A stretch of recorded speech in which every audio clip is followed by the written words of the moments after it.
Assalamu alaikum wa rahmatullah. Only one person heard me. Assalamu alaikum wa rahmatullah. Alhamdulillahi rabbil alameen. Wassalatu wassalam ala Sayyidina Muhammad wa ala alihi wa sahbihi ajma'in. Brothers and sisters, thank you for joining us here in person and those that are online. Alhamdulillah, we are gathered here in the house of Allah, inshallah. And Allah subhanahu wa ta'ala says that when we gather together and we mention the name of Allah, that the angels are in our presence and our company.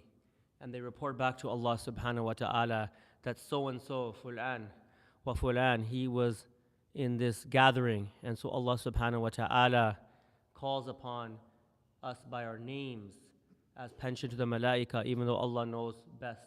And he seeks forgiveness for us and mercy for us. So right away we have a benefit just by being in the presence here in the masajid, in the masjid of Allah subhanahu wa ta'ala, and hopefully we can give ourselves a benefit. My brothers and sisters, we've been going through some difficult, what's the right word here? We're going through some challenging, difficult, grieving times. What we are seeing happening in, of course, Gaza, Palestine, has just been something that we thought we would never see, witness, and we're only seeing it through second pair of eyes or third pair of eyes. God only knows, Allah only knows what our brothers and sisters who are experiencing this in real life are really going through. But what we have noticed is a few things. We've noticed the iman of our Palestinian brothers and sisters, and that iman has motivated us to strengthen our iman. And inshallah, we ask Allah subhanahu wa ta'ala that He allow us to make our iman stronger and allow us to come closer to Allah subhanahu wa ta'ala. Ameen. We also ask Allah subhanahu wa ta'ala to accept the martyrs. Allahumma taqabbal shuhada fi Palestine ya Rabbil alameen. We ask Allah subhanahu wa ta'ala to bring His help to the people of Palestine. Allahumma ansurna muslimin fi Palestine ya Rabbil alameen. And we ask Allah subhanahu wa ta'ala to raise our ranks. Allahumma izza al-Islam wal-Muslimin ya Rabbil alameen. So these are what we're going to say, and we keep on repeating to ourselves, Hasbunallahu wa ni'mal wakeel, Hasbunallahu wa ni'mal wakeel. We put our full trust in Allah, and truly He is the best one in control of all affairs. Having said all of that, with our strong iman, with everything, we are obviously still going through a sense of humanness. We feel the stress, we feel anxiety, we feel these things. I'm sure many of us have not had the same sleep that we had prior to the, I don't want to say prior to this event because it's been going on for 75 years, prior to the escalation of the situation for the people in Gaza. It just doesn't feel the same. And then in addition to that, we already went through many difficult times. We saw what happened in Libya with the floods, the earthquake in Morocco, the earthquake and floods in Indonesia and Pakistan last year, and then the list goes on. What is happening in Sudan, in Congo, in Uyghur concentration camps in East Turkestan, and so forth. The list can go on in Yemen, in Syria. We've gone through a lot. So today we have with us Dr. Sadaf Sheikh. She's been here before, and she's also working with Nasiha as well. Nasiha is a mental health organization, if you don't know, and they do wonderful work. They have a youth helpline and hotline as well, and they do great work in this field. So it is good for us to go through some sort of, if you want to call it a healing circle, a healing halaqah, just so we can understand how do we cope with all of this. So inshallah, I ask Dr. Sadaf to take over and maybe give us some nasiha, pun intended, and inshallah we can get some good advice, inshallah. Dr. Sadaf?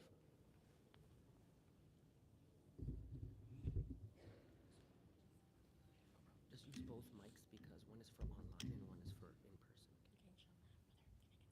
Yeah, sure, of course. Is 8:30 a good time to stop?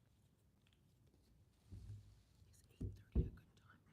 You tell me. Assalamu alaikum, everybody. Tough task for me today, but I think that it's very necessary to be able to navigate the mental health space surrounding the ongoing battles that are being faced by the people of Palestine. So today, the space that I would like to take is to talk about feelings. Okay, we're not going to talk into the politics of it. We're not going to talk about the obvious tragedies that are happening. We're going to be talking about the feelings that we're harboring so that we work and sort of appreciate that we are also going through a lot of feelings. We might not be going through the tragic spaces that people in Palestine are going through, but we have feelings surrounding that. So I would like to take this opportunity to talk about feelings that we may be having, how to regulate those feelings, and kind of see what we can do to empower ourselves. The point of this talk here is the following. We need to know how to take care of ourselves in order to be able to be the hands of the giver, whatever that looks like, right? Whether it be through charity work, whether it be through creating awareness, whether it be being part of the peaceful protests that we're conducting, whether it is doing some volunteer work at the masajids, whether it is to do some small business ventures, put money together to provide the aid that's required in Palestine at this time. So there's a lot of things that we can do, right? So we need to know what things are that we can control versus things that we cannot control. If we focus on things that we cannot control, what kind of feelings come through that? Can someone give me some example of a feeling that would come through when you know that there's something you cannot control? What kind of feelings come through? Overwhelm, right? We're sort of feeling too much is happening and we're not able to constructively deal with that. So we're going to feel overwhelmed with the amount of social media that we are consuming and seeing all the tragedies that are happening, but we're not able to do too much to stop it. So the overwhelm is a challenge, right, on our basic levels. What else is another feeling that we may have? Helplessness. Absolutely. Helplessness is a very powerful but dragging feeling. Knowing that there's something we should be doing, but we cannot do to immediately have an effect. So we feel helpless, right? Because in the grand scheme of things, we're not being able to offer any kind of assistance that makes a big difference. What other feelings can we feel ourselves happening or feel ourselves going through when we feel that we are not able to do things that are not big enough?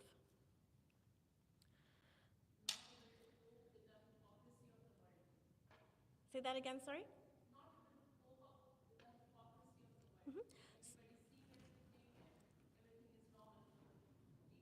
Okay, so again, absolutely, I love it. So the hypocrisy of the world where people are not doing enough to do and call what the right shots are, right? Right? So the idea is very simple. All of these things that we cannot control, they'll bring us down, brothers and sisters. They will, because we will seem incapacitated. What, in general, do we do with all this information that we're getting, right? That is overwhelming, that is very hard to hear, hard to see. Well, we have to divide it into what things we can control and what things we cannot control. The things that we cannot control, if we focus on those, are we going to be productive in our endeavors? No, because the feeling of overwhelm, right? The feeling of helplessness and the feeling of estrangement from the proper protocols, right? They will consume us. And that would leave us to do very much nothing but to feel overwhelmed continuously, helpless continuously. We're not making progress. So usually in oppression, the mandate is power down as much as you can so that people feel helpless, hopeless, overwhelmed, and they don't do anything about it and let the oppression take over. So what is it that we need to do with our feelings that we have, which are strong for our brothers and sisters in Palestine? Well, We have to, first of all, take care of us. What does that mean? We have to know how to ground ourselves, feel the feelings that we feel, be okay with the feelings that we feel, right? And then be able to do something productive with the amount of things that are happening. What are some examples that we can do and feel productive during this time and be still in support of our brothers and sisters in Palestine? What are some examples you can give me, or if you've been a part of?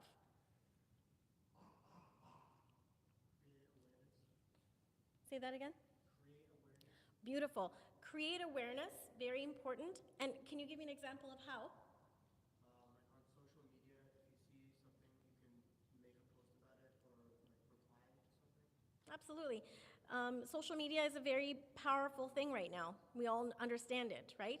But the thing is that maybe the contribution is as simple as create some awareness over social media. Join peaceful protests, right? Because we are fighting for humanity, right? So those are important things. Like we said, do some volunteering. It's productive. It's a way to give back without expectation of something to be received right away, right? Be okay with what you're able to do. Sometimes we can't do any of these. And sometimes dua is the only way that we're contributing. And guess what? Sometimes that's sufficient. But the feelings that we're having of sadness, of hopelessness, of despair, we need to be aware and be okay with them. These are your feelings. They're true to you.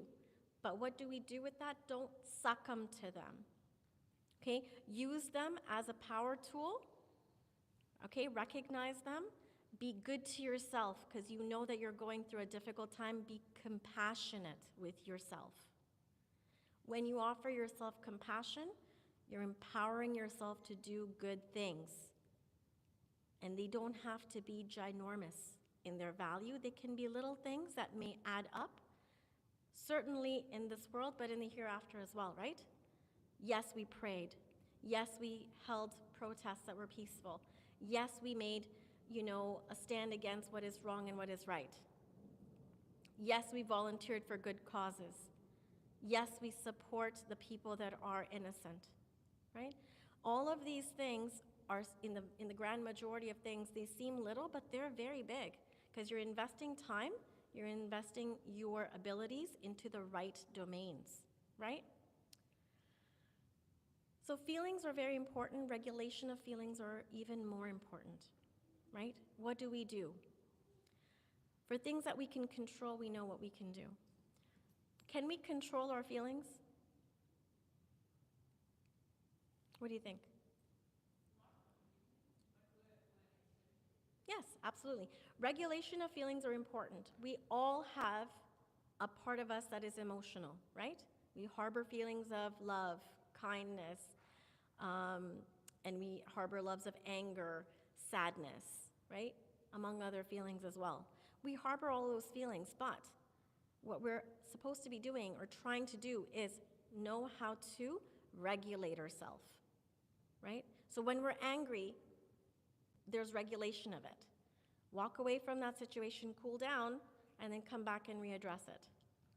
Okay? We're looking for solutions that are helpful. When we're sad, understand that we're sad. Give kindness and compassion to yourself. Be okay, and then do something productive, because now you have a little bit more resilience from whatever's happening, but you're a little bit more resilient because you took care of yourself.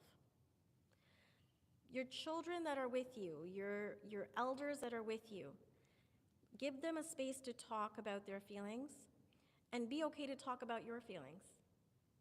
Because mental health is not discriminatory, okay? What does that mean? Mental health doesn't only belong to women, doesn't even only belong to children, doesn't only belong to men. It belongs to everybody. So have open conversations about feelings as a family. This is a time for unity. And try to do something good and productive as a family so you can tell your children, don't despair. We're more powerful than we feel. So all of these things in a nutshell that I've presented to you, I really want to emphasize self-care. What does self-care look like? How do we take care of ourselves? Can I get some examples maybe in the crowd? It's a tough question, I know. Very good. So limit social media, right? A lot of the times it is something that powers you to the floor, basically, right? You're not able to get yourself to be motivated to do anything because you're seeing very hurtful and harmful visuals, right?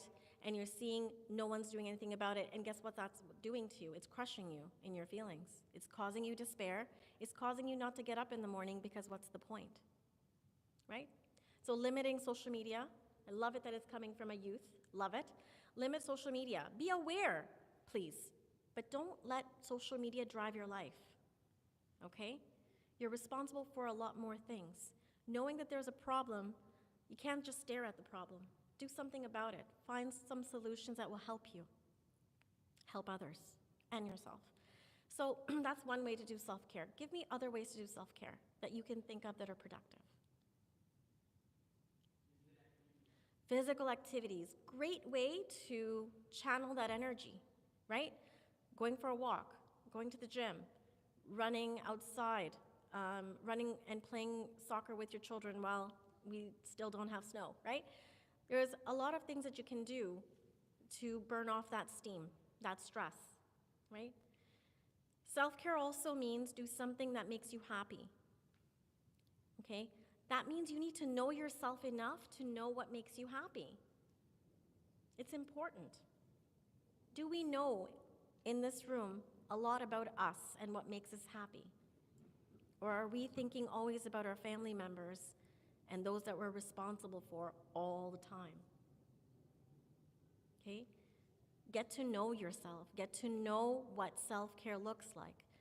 15 to 20 minutes of self-care a day, tuning into your feelings, tuning into what allows you to function optimally is important for you to take care of, to focus on. You have responsibilities. If you burn out through emotions and through despair, your responsibilities will be where? They won't be fulfilled, right?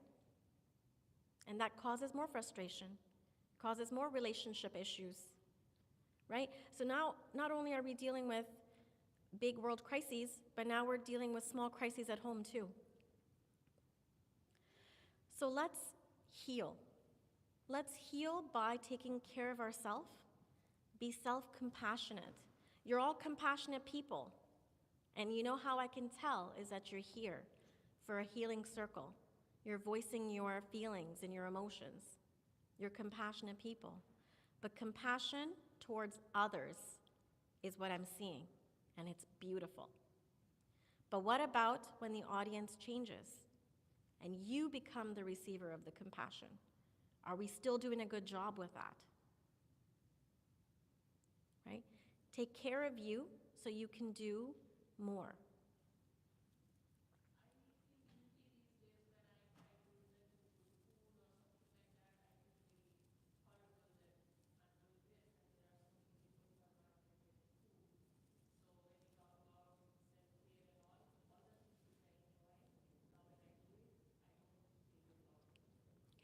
So this is what you're referring to, sister, feeling guilty with what you're being given, with whether it's safety, health, security, good food, all of that stuff. You're feeling guilty for having that around you when we have brothers and sisters who are suffering, right? So that's called survivor's guilt, right, in a sense. So what are we doing? Well, we're taking upon a guilt that is, number one, we didn't choose to do that. So the guilt really, we have to understand why that guilt is coming. We have to be grateful that we are in the situation that we're in, where we have food, or we're safe, where we're doing things, because now this puts a little bit of responsibility on us. We are the giving hand, okay? So take it in that context. Be grateful, because these are blessings that we cannot negate just because there's a disaster that's happening somewhere else. Be okay to be where you are. Feel blessed. Feel really gratuitous towards what you have. And then make it a point to do something for people that are less fortunate. That's our responsibility.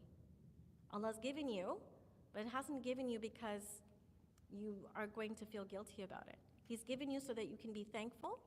And now, with that thankful attitude, that gratitude that you have, you're going to give back to your community or people around the world that require it. Okay? So, my talk here is to empower you, to be able to speak about your feelings with each other, to be able to understand that these feelings are coming from the purest of your hearts and your minds. But it is also to allow you to be able to manage those feelings so you don't fall to what the oppressors want you to feel, right? Despair, hopelessness, right? Overwhelm, feeling very small in this big world where we don't have too much of a say on an individual level. Unite peacefully, unite for humanity. But you can't do that if you're not okay, if you're not able to get out of bed because we're sad and frustrated. Okay? And then whenever we're eating food, we're having despair because we're eating and somebody else around the world may not be eating. Right? Be okay with the fact that Allah's given you your family to be able to enjoy, because some of the family members that people are having, they're being taken away. This is their test, but guess what? Their rewards are different and we don't understand them. Okay? But be gratuitous with what you have. Have gratitude. Count your blessings. Be very thankful, but then do something that will help the people that really need us. I want to emphasize what we do in our homes really makes a difference in the long run. If we unite during hard times, guess what? We're leaving a legacy behind with our children who are able to be good communicators, who will have healthier relationships, and who will be empowered to do good even in a very adverse situation. You're giving them power tools. So allow them to be able to express themselves, allow them to see how they can regulate their feelings, and allow yourself to be able to say, I validate those feelings because I'm also feeling that. So sympathize, empathize with the feelings that you're experiencing around you. Let it be okay. Usually, and this is a topic that I normally talk about, it is known that women are emotional, okay? They're allowed to be by society, by culture, right? With men, we don't give them an opportunity as a society, as a culture, to be emotional. Unfair, right? Pain is pain, no matter who's feeling it. So allow your partners, allow yourself as individuals, as men, to be able to express how you feel to someone who will be able to listen to you and offer you some support. We're not invincible, right? So please allow yourself to be open in your communication, open about your feelings. Really talk about it to someone you can, your spouse, your siblings, your parents, sometimes even your children, if your children are old enough to be able to be a good support and good listeners. That's what we need, really. To be validated, because our feelings are real, and then make sure that we're deburden ourselves in a healthy way. Holding it in, again, leads to overwhelm, leads to a lot of barriers we put up around ourselves, because we can't behave this way, we can't behave this way, we can't behave this way. However, all of that burden is sitting on us, and it becomes unhealthy, right? We are going to have mental health challenges. Specifically, right now, when there's so much going on in the world, it will burden us to the point of having relationships fall apart around us. And that's just not for men, it's for women as well. So open your doors to communication with your family members, right? As much as you can, be okay with expression of feelings. So some tips that can really help when we're talking about doing some self-care. Give yourself some self-care goals, Okay? What is it that will allow you to feel more resilient? Do that. Take time out in your day. Put yourself on the calendar, just like you would a very important meeting. Okay? If it's in your calendar, it'll get done because you've booked that time. So do something that will help you take care of yourself. Because if you do, you're going to be able to help other people. When we are in, anyone been on a plane before? Okay. When we're in the skies and there's nothing holding us, right? There's emergency procedures that are being told to us. What's the most important thing that they tell you about the oxygen masks that can deploy if the oxygen levels drop? What do they say?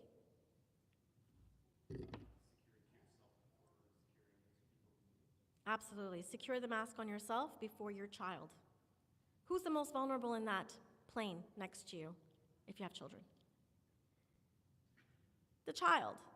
But universally, you got to put the mask on you before your child. That's powerful. That should be applied in our everyday life. Take care of yourself and you'll be better parents, better siblings, better spouses. Okay? Give yourself some self-care.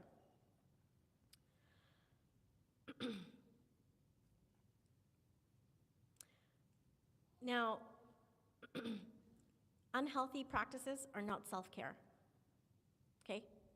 So I'm not going to go into unhealthy practices, but the idea is you are judicious individuals. You know what's healthy for you, what is not healthy for you. Choose the healthy practices of self-care. Okay? Some brother mentioned exercise. Another brother mentioned, hey, reduce your social media. I can give you some ideas with regards to sit your family down and have a heart-to-heart. Check in on each other. How are you doing? How's everything going? How are you managing your feelings? Right? Be compassionate, but offer yourself self-compassion. Now, how do we offer compassion? Is first thing is we need to recognize that there's a suffering happening, that there's pain that's happening. When we recognize that there's pain happening, we're ready to do something about that. Okay? So what do? We start to understand that there's suffering. We tend to normalize that suffering. We have to say we're not alone in the pain that we feel, or the overwhelm that we feel, or the despair that we feel. Other people feel it too. In this room, there's a lot of people that feel the same feelings that we all do right here, the way that I do, the way that you do. So you're not alone in the feelings that you have. You're not wrong to have the feelings that you have. It's okay. Knowing that we're having this pain and these feelings that are very hard, we need to learn how to be kind towards ourselves. Okay, offer yourself comfort, offer yourself some care, okay? Warmth. Go hug your spouse. Go hug your children. Go hug your parents. You're releasing a hormone when you do that, okay? It's called oxytocin. It's a bonding hormone. We call it the love hormone. But the idea is it's stimulated to be released from your brain when you have an encounter that is as simple as a hug, okay? God put that in us, so why are we not using it often? I know COVID is gone, so now we can hug, right? But the idea is simple. Do it more. Bond more with the people that you love. Release that oxytocin. Be in a good space, okay?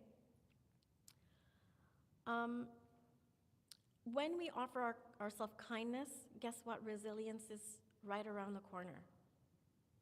We begin to feel more empowered. We're in a positive space. And that positive space allows us the energy and the creativity to now challenge what the problem was that we were encountering and look for proper solutions, good constructive solutions to that. Okay?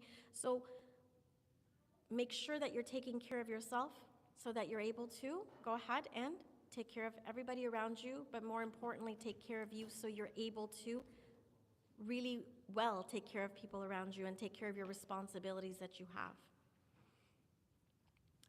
There are three things that I want to kind of speak to you about. Number one,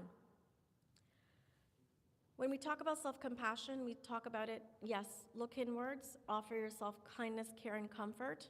Okay, that is much needed. But also, we have obligations, right? We have the obligations to ourselves, self-care. We have obligation to others around us, right, because we're part of families. And we have obligation to what we do as work, right? So, when we take care of ourselves, again, we're putting ourselves in a positive space of resiliency, empowerment, productivity. So make sure that you understand what will help you. You don't have to invest loads and loads of money in this. A nice long bath, a shower, okay? Or getting extra sleep, right? Going out for that exercise, releasing that endorphin that Allah subhanahu wa ta'ala has put into us, which is a natural antidepressant.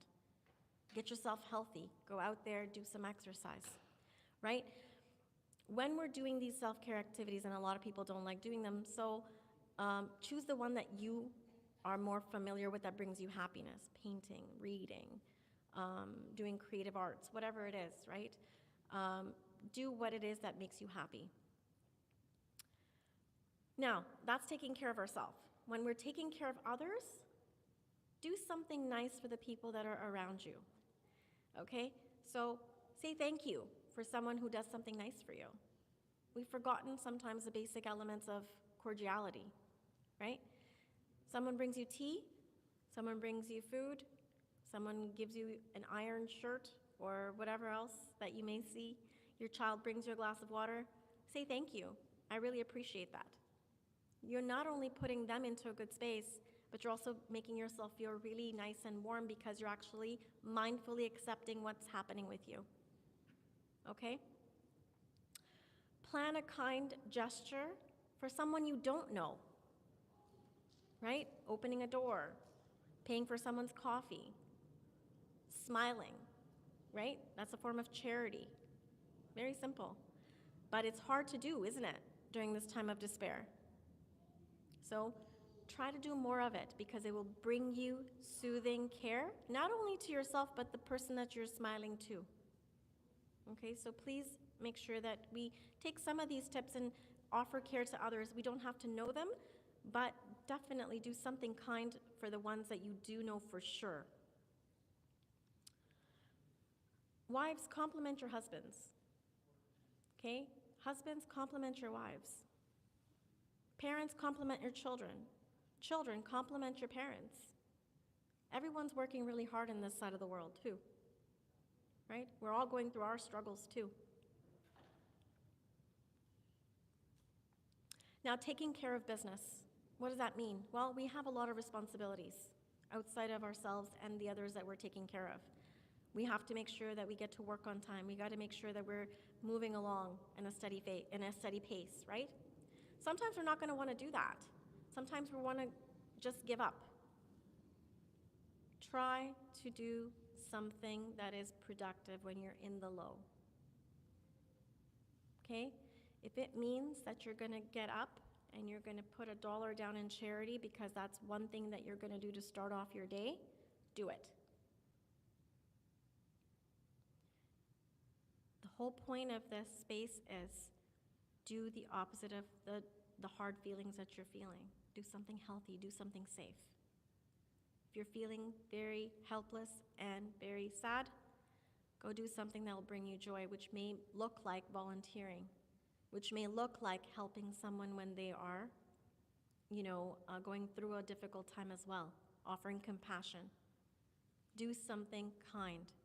Don't let that despair and that sadness overtake you.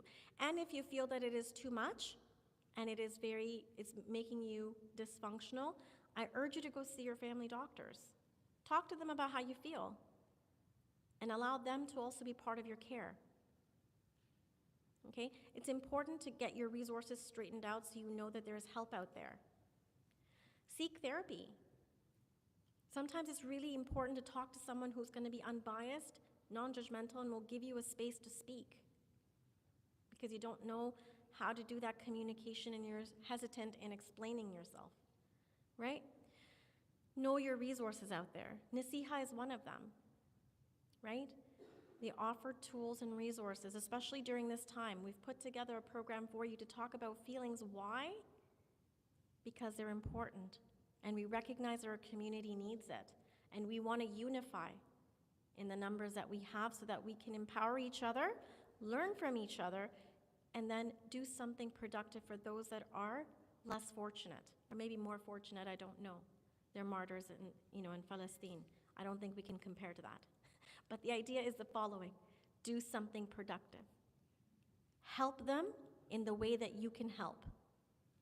We're not going to change the world, but we can change ourselves and our perspective. Don't let the overwhelm, despair, the helplessness, the sadness consume you. Do something positive. Do something productive. But it starts with taking care of yourself first. Okay? Get up with the notion that you're going to do something productive today, even if it is to do something as easy as opening the door for anyone that you see coming in, letting them go in first before you go in. Simple, simple things, okay? Start simple and then you can grow. Say thank you to people, like I said, very simple things. Smile, right? They're simple, challenging at this time, but they're very simple things to do. They'll bring you joy. I highly recommend and encourage creating the awareness, like a brother said right over here. Be part of that awareness, a peaceful awareness, an education perspective awareness, right? Teach people that don't know. Be humble in our teachings. Be very forthcoming in our feelings with each other, that know that we're going through a very difficult time. This is a good space. You've got brothers and sisters here. I'm hoping that I'm reaching out to everybody else that is not within the masajid, but who's listening. Please take care of yourself. Please take care of the people around you, and then join together, unify, and take the opportunities to help people who are suffering a lot in Palestine. Okay? Keep everybody in your du'as. Please keep me in your du'as. This is a very small talk that I'm giving. I hope that it resonates with you. My whole purpose here to come is to talk about the fact that feelings are feelings, but know that when oppression happens, there's one agenda: to let us be rendered helpless, right? That's what the agenda is. So rise above that agenda. So with self-care, doing productive things, you will rise up and you will help. You are, believe it or not, the hand of the giver. Feel grateful, feel blessed, and then do something for those that are less fortunate. Thank you. Any questions? I can take maybe one or two or three, and then I can speak to anybody who would like to speak to me on the side.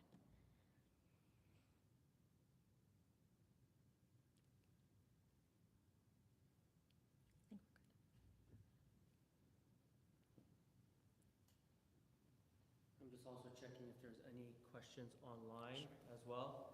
Thank you so much, Dr. Sadaf, for that wonderful My pleasure, Yakum. inshallah. I think Dr. Sadaf said something really that hit me as I was, admittedly multitasking. She said that, if I understood you, when you're on an aircraft and you need safety, you're always told to protect yourself first, right? So that you can help the helpless, right? Allah subhanahu wa ta'ala says, Ya ayyuhalladina ku anfusakum wa ahlikum nara. Allah says, save yourself first and your family from the fire, right? He didn't just say save your family. It means we have to do our part, right? It's not just, my kids, my spouse is going to pray, I don't have to pray. No, everyone has their own part. We have to also do our part as well. So I think that's very important. So as much as we need, and I say this, and we're having, everyone has discussions amongst friends and so forth, that the reality is that the Palestinian people don't need me, I need them. I just want that to resonate with you as I really resonate. The Palestinian people, they don't need me, I need them. because they're reminding me about iman. They're reminding me about shukr. They're reminding me about sabr. They're reminding me of everything that I'm trying to achieve, because I'm only looking at it through the dunya eyes and they're looking at it through the akhirah eyes. And at the end of the day, it's inna lillahi wa inna ilayhi raji'un. Right. But at the same time, it's رَبَّنَا آتِنَا فِي الدُّنْيَا حَسَنَةً وَفِي الْآخِرَةِ حَسَنَةً وَقِنَا عَذَابَ النَّارِ. Right? It's still about this dunya, no doubt about it, but we know the dunya is a test, and the Prophet ﷺ said that he is a stranger in this world because why? It's just a stop in the train station. Dunya stop, and then the next stop, and then the next stop, right? So I think when we look at it through those lenses and we understand in a bigger, lens, the lens of Allah subhanahu wa ta'ala that none of us really understand, knowing, again, one of the pillars of Iman is on Qadr, and this is from the Qadr of Allah, that nothing can change, then we realize that Allah is in full control, and there are things that we are limited with, but we are still, supposed to do it. And it always goes back to the hadith where the Prophet ﷺ said that if you know it's the hour, the trumpet has blown, and we know it's the hour, meaning Allah has now called for us the day of judgment. And according to the hadith, when you know it's the hour, you know it's the hour. It's the loudest horn we'll ever hear, right? So even he said, if you know it's the hour and you have a sapling, a very young tree, or not even a tree yet, just a root of a tree, you still plant it. And you ask yourself, but it's never gonna reach its maturity. But still you plant it because I only can control the planting part. Allah controls the nourishing part. So I control what I can control, and that's what I think Dr. Sadaf was reminding us. Let's at least fix ourselves, whatever we can, so we can be in better spirits, so we can perhaps do better for our Palestinian brothers and sisters, or our Sudanese brothers and sisters, or, and unfortunately the list goes on. I'll pause because I'm not about me yet. Dr. Sadaf has taken some time here, so please, are there any questions? And I'll also check online. But anybody else has a question here, please? If not, I have a question while people ask. Dr. Sadaf, many of us work in office environments. How do we, I don't want to say block, but how do we deal with, the water cooler talks, as they say, or what's happening in the next cubicle, and we're boiling because we know, people are not speaking justly. It's not about picking a side. We just want, justice. Maybe you can elaborate for us at work. How do we deal with that, emotion? Okay. That is a great question. So the way that you have to appreciate and kind of look at it is this. You cannot control, unfortunately, what people know and they think that they know more of, if they don't. So ignorance, you can't control that. Sometimes offering education and awareness is not conducive, right, in that instance. Sometimes you have to pick and choose where you want to make that difference, right? So if you feel that you're safe to talk about and create the awareness in that office space, or what Brother Asim was talking about, the water cooler talks, right? If you're feeling safe that you can contribute there, a conversation, make it less politically inclined. Make it very pacified. A life is a life, right? It doesn't matter. An innocent life is a life, right? So that humanness will hopefully resonate. The moment that we pick sides, we're actually raging that fire of hatred, okay? No matter which side you pick. Why not pick the side that makes most sense? Human life is sacred. One life lost is the loss of all of humanity, right? So we can change that narrative and make it very neutral, right? Doesn't matter whose life it is. Any life lost is as if you've lost all of humanity. So I think to find that perspective and neutralize it will require us to hold back our emotions a little bit, right? Recenter and then approach that topic. Because when we're upset and when we're hearing this and when our blood is boiling, as Brother Austin was saying, yes, we're going to have those feelings. It's okay to have those feelings because we're human, but don't let those feelings get in the way of the relationships that you may have, right? Make your comments neutral. Because when you rage that fire, there's no end to it, right? So try to, do something else. Do something that is neutral, or basically making things a lot more neutral. Human life is human life, and it's sad to lose any life in general. And maybe just walk away? And maybe walk away, and maybe respectfully walk away and say, I'm a very small piece in this earth, like a grain of sand, but this is my thought, and I think that that's basically, my contribution to this conversation. And you can respectfully walk away, because that's all you have to say, right? But making a general neutral comment usually gets that topic dealt with really fast. Yeah, and even if you see what we're seeing in the rallies and what activist groups like NCCM are doing, they've put together some talking points. So review them, including how to act at work. Because to Dr. Sada's point, if we remain neutral and we're not getting involved in the politics, but we're talking about it from a human life, then humans will always feel, it's the fitrah, humans feel the love for one another. Unfortunately, there's prejudices or external circumstances or environments that change that, but we just talk it at the human level. There's a question online as well, Dr. Sadaf, where someone says, how do we, I lost the question, I had it here.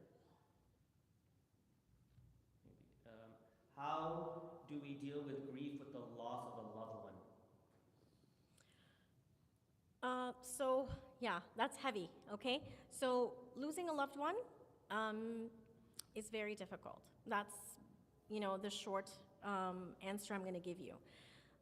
If you're not coping well, okay, please do seek some help. Talk to your family doctor. Look for someone who can actually help you with grief counseling. This is somewhere that we have to kind of change our thought processes. Seeking help for mental health is important. Okay? It's elemental, it's essential. So if you're going through the grieving of a loved one, get your physician involved. If you're really just, not functioning day to day, please find someone that you can talk to who can help you through these feelings that you're feeling. There's a whole science behind losing a loved one and how to manage that. We need to take the old thought processes out that therapy is only for the weak and bring it in and say, I want to learn how to do better. I want to learn how to grow, right? So please seek assistance in those resources.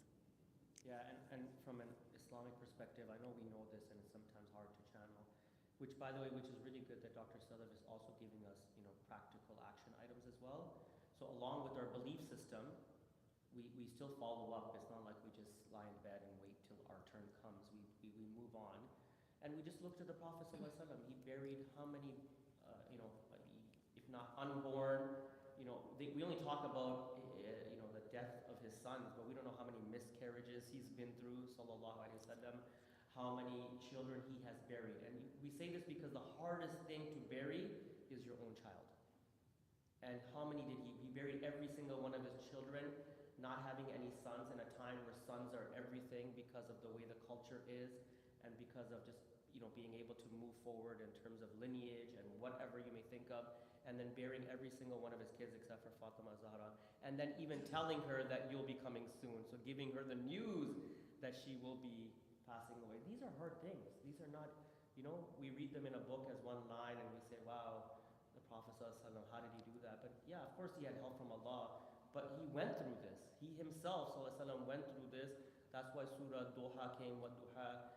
This is, many Muslim psychiatrists refer to the surah because this is Allah subhanahu wa ta'ala being the psychiatrist, telling us how to deal with this. And what does Allah say in these ayats? He's reminding us of where we used to be, how He brought us, how He favored us with Islam and Deen, and how the akhirah is better. And then we keep in ourselves busy in the remembrance of Allah rather than busy in, in grief and so forth. And then we are promised the reunition in Jannah. That's the whole idea. So we get those thoughts going. We don't look at, oh, how come so-and-so has 5 children and they got to see all of them live and their grandparents are alive.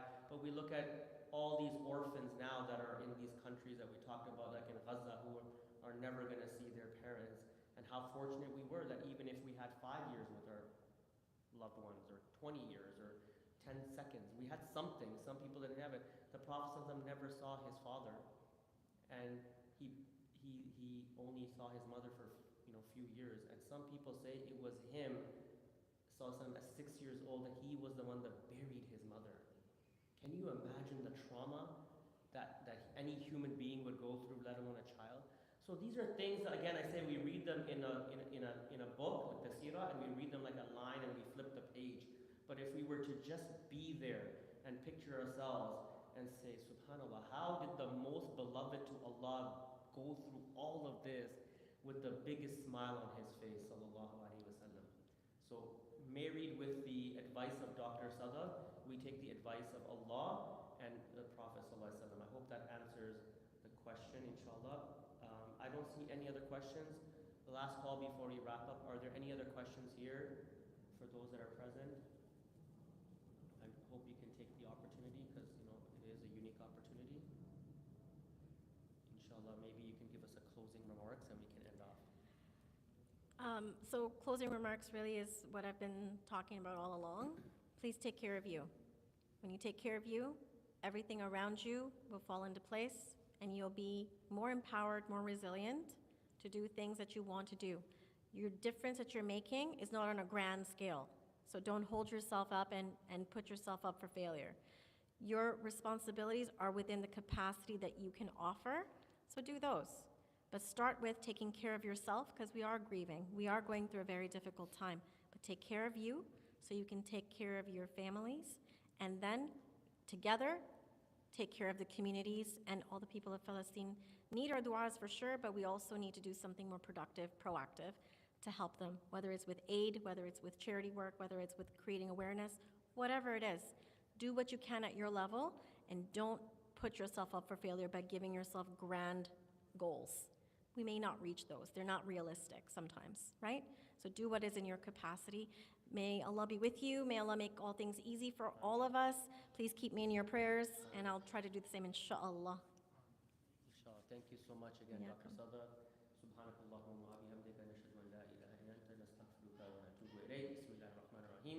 Wal 'asr innal insana lafi khusr illa alladhina amanu wa 'amilus solihat wa tawasaw bil haqqi wa tawasaw bis sabr. Allahumma salli wa sallim wa barik ala sayyidina Muhammad wa ala alihi wa sahbihi ajma'in. Oh Allah, we ask you to bless this gathering. Your name was mentioned in this gathering, and inshallah, malaika, the angels were present in this gathering. And we ask you, Allah, that you allow us to heal in whatever capacity we need to so we can have stronger iman, stronger resolution, stronger fortitude, so we can be there for ourselves, our families, and for the ummah, and for humanity, inshallah. Take care, everyone. Assalamu alaikum wa rahmatullahi.